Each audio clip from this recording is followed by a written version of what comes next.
কলকাতা থেকে আমাদের সহকর্মী শুভজিৎ পুততুণ্ড আমাদের সাথে যুক্ত হচ্ছেন। শুভজিৎ, কলকাতা ছাড়াও দেশের বিভিন্ন জায়গায় বিক্ষোভ ছড়িয়ে পড়েছে বলে আমরা জেনেছি। এখন আসলে কি অবস্থা? আপনি মনে হয় বিক্ষোভের মধ্যেই পড়ে গেছেন, আপনি একটু আমাদেরকে বিস্তারিত বলবেন। দেখুন, সিজেপি প্রোটেস্টার তার সঙ্গে বামপন্থী সংগঠনগুলো আজকে একযোগে সারা দেশ জুড়ে আন্দোলনের ডাক দিয়েছে এবং আপনি দেখতে পাচ্ছেন এটা কলকাতার ছবি। কলকাতা একদম প্রাণকেন্দ্র শিয়ালদা স্টেশন।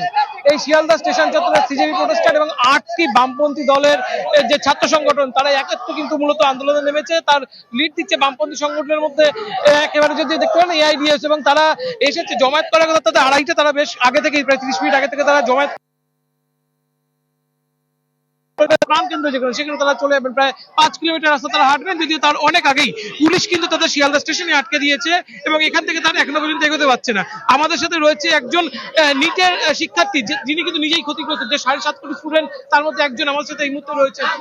আপনি যদি বলেন আপনি কিভাবে ক্ষতিগ্রস্ত হয়েছেন বা আপনি আজকে আন্দোলনে এসেছেন, আপনাদের কর্মসূচি কি, আজকে 12:30টায় মিটিং চলছে, সেই হিসেবে সব দিক থেকে আপনার কাছে কিভাবে এই আন্দোলনকে আপনি দেখছেন? আমি প্রথমেই বলে রাখি, হয়তো অনেকে বলবেন যে তুমি কেন এসেছো। প্রথমে বলে রাখি, আমি নিট পরীক্ষার্থী। এটা আমার 3 নম্বর নিট ছিল।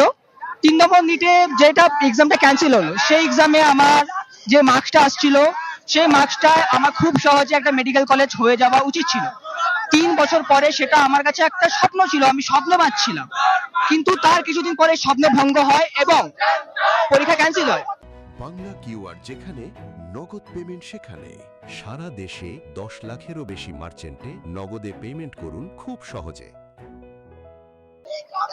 সেখানে আমি বুঝতে পারি, আমি এই স্ট্যান্ডিং এ আমি দাঁড়িয়ে বুঝতে পারি যে 20খানা যে প্রাণ গেছে, যে সুইসাইড হয়েছে, সেই সুইসাইডের কারণ কি, তাদের মধ্যে যে মেন্টাল প্রেসার ছিল।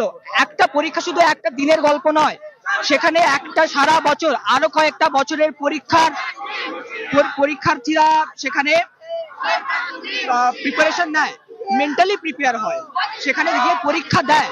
তারপরে যখন সেই পরীক্ষা ক্যান্সেল হয়, সেই পরীক্ষা তাদের সামনে যে চোখের সামনে স্বপ্ন ভঙ্গ হয়, তার বোঝাটা অনেক।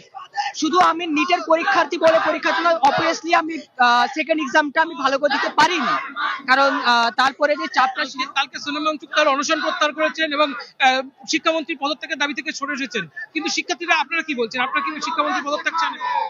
আমরা অবশ্যই শিক্ষামন্ত্রী পদত্যাগ চাই। হ্যাঁ, সোনাম ওয়াংচুক, সোনাম স্যার অনশন থেকে বেরিয়ে এসেছেন, কারণ তার কিছু কিছু তিনি যে দাবিগুলো রেখেছিলেন সেগুলো কিছু কিছু পূরণ হয়েছে। আমাদেরকে সেই জায়গাটা দেখতে হবে।